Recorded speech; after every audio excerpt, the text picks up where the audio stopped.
কুরবানি উপলক্ষে আমাগো দলের চেয়ারম্যান সমস্ত নেতাকর্মীর জন্য পাঞ্জাবির ব্যবস্থা করছে। আলহামদুলিল্লাহ।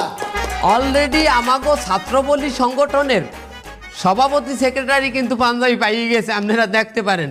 এবং আমরা সবাই কিন্তু এই একই পাঞ্জাবি পরবো ঈদের দিন, কি ঠিক তো? এই যে বয়স্ক বলি সংগঠনের পাঞ্জাবিগুলো এই ব্যাগের মধ্যে আছে, আপনারা এটা বাগাদো করে নেন। আর এই যে জুয়ান বলি সংগঠন কই, এই যে পাঞ্জাবিগুলো নিয়ে নেন। আমি যেভাবে বলছি ঠিক সেইভাবে কালেকশনটা করবা।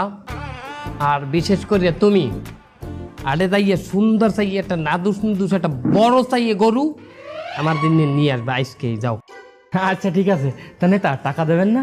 বেটা একটা গরু যাস তুই দরিয়া আমার নাম কইয়া লইয়ে চল যাবি, ওর কোনো টাহা নাই।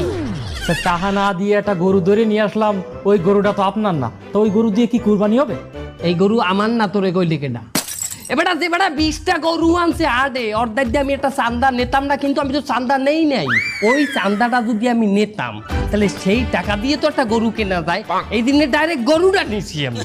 আচ্ছা ঠিক আছে, তাই চান্দার টাকায় কি কুরবানি হয়? আমি তো চান্দা নিতেই আসি না, তাই আবার ওই কথাটা লোকে। তা আপনি গরুটা নিচ্ছেন কোন হিসেবে? ওই যে চান্দাটা পাই সেই হিসেবে। এই এই এই এই- এই চান্দা একটু নড়বেন না, নড়বেন না, এই লাইনে থাকেন।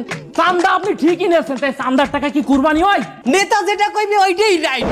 নেতা যদি ন্যায় বলে সেইটাই ন্যায়, নেতা অন্যায় বললে ওইটাই অন্যায়। এখানে অন্য কোনো হাদিস চলবে না, কি ঠিক তো?